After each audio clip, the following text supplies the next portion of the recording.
Assalamualaikum warahmatullahi wabarakatuh. Perkenalkan, nama saya Ilmia Trifitri Karisma.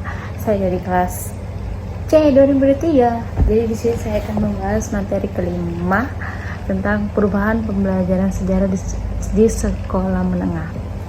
Jadi yang pertama itu kurikulum merdeka.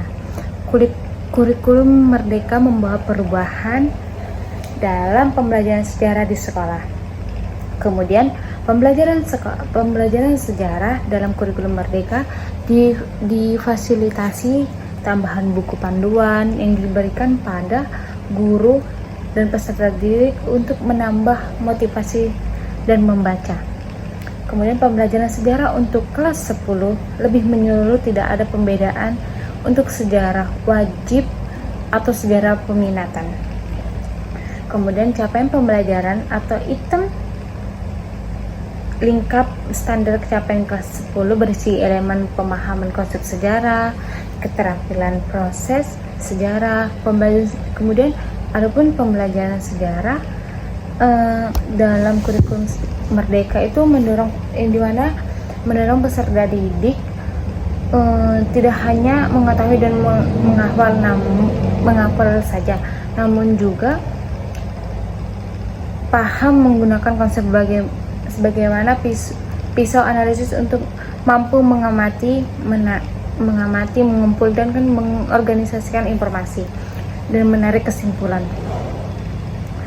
Membahas tentang pembelajaran sejarah adalah ilmu pengetahuan yang dimiliki tujuan agar peserta didik dapat tergugah kesadarannya mengenai esensi tempat waktu yang merupakan bagian dari proses masa lampau. Kemudian pembelajaran sejarah dalam kurikulum merdeka adalah mengonsultasikan berbagai peristiwa yang terjadi di masa lampau dengan peristiwa yang dihadapi saat ini agar mereka dapat mengevaluasikan dan mengorientasikan kehidupan di masa depan yang lebih baik lagi. Kemudian ada juga unsur pembelajaran sejarahnya terdiri dari guru dan peserta didik dan lingkungan belajar, materi perangkat dan pembelajaran. Adapun tujuan pembelajaran dalam kurikulum merdeka adalah menciptakan dan mengembangkan kesadaran siswa untuk memahami dan mengenalkan diri sendiri dan kolektif sebagai bangsa, menumbuhkan perasaan bangsa nasionalisme, kemudian patriotisme dan nilai-nilai norma serta gotong royong. Kemudian pelaksanaan pembelajaran sejarah merupakan implementasi dari rencana pelaksanaan pembelajaran yang dijabarkan dari Stabilibus dan mengarahkan kegiatan pembelajaran siswa yang mencapai kompetensi dasar. Kemudian dalam proses pembelajaran juga untuk mencapai hasil yang maksimal, guru harus membuat perencanaan kegiatan pembelajaran sebelum dilaksanakan di dalam kelas. Kemudian sehingga dalam pembelajaran sejarah dapat terarah dan berhasil gitu. Kemudian dalam pembelajaran sejarah juga guru menggunakan RPP dan Stabilibus sebagai pedoman atau panduan dalam mengajar. Kemudian proses pembelajaran mengajar yang dilaksanakan oleh guru di kelas juga ada beberapa hal yang terkait dengan pelaksanaan pembelajaran sejarah, yaitu diantaranya materi pembelajarannya, metodenya dan media pembelajaran yang digunakan dan evaluasinya gimana. Adapun pelaksanaan pembelajaran yang dapat meningkatkan pemahaman terhadap pembelajaran sejarah yang diharapkan. Yang pertama itu disediakannya suatu alat perangkat yang dapat menunjukkan pembelajaran sejarah. Diadakan suatu kunjungan ke tempat-tempat sejarah, tetapi sesuai dengan mata pembelajaran. Pada saat pembelajaran sejarah tidak harus di dalam ruangan, karena biasanya pada saat pembelajaran sejarah itu kan banyak siswa yang mengantuk, terus bosan gitu kan. Kalau dalam pembelajaran sejarah banyak siswa itu kayak dia bosan dengan pembelajaran sejarah ini. Jadi guru tuh harus juga mengajak siswa untuk mengajak siswa itu pergi ke tempat-tempat sejarah yang tadi. Kemudian juga disediakan alat-alat serta diajak juga siswa itu untuk menonton video, ditontonkan suatu video visual dari peristiwa sejarah yang ada di dunia ini agar mereka itu tidak merasakan bosannya.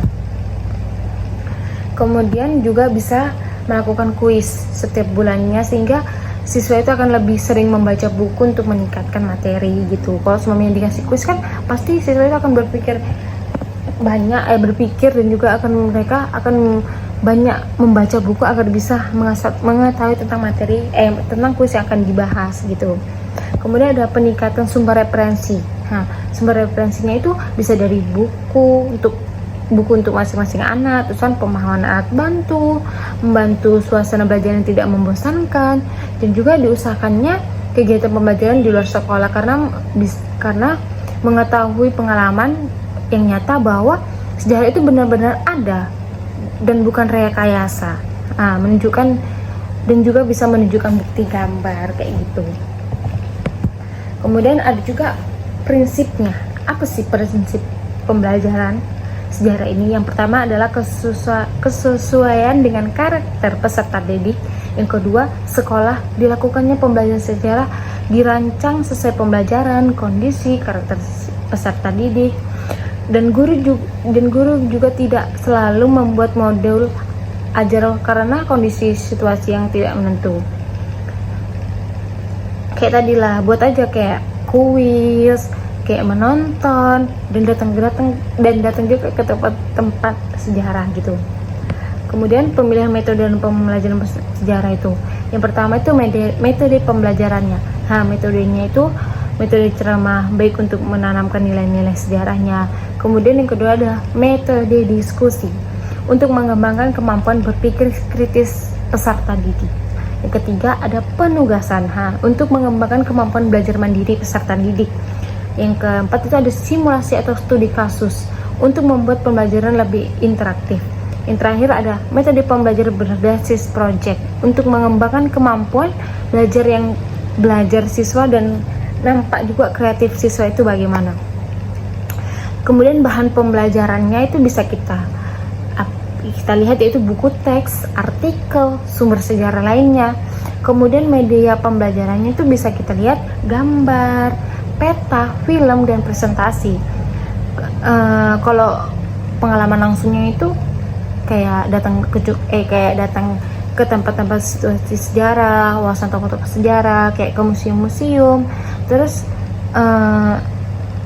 dan juga siswa itu bisa melihat langsung kalau sejarah itu ada gitu kalau datang ke tempatan langsungnya, dan juga bisa juga melalui referensi buku atau media. Jadi mungkin sekian yang bisa saya sampaikan. Kalau ada kata-kata saya salah, saya mohon maaf.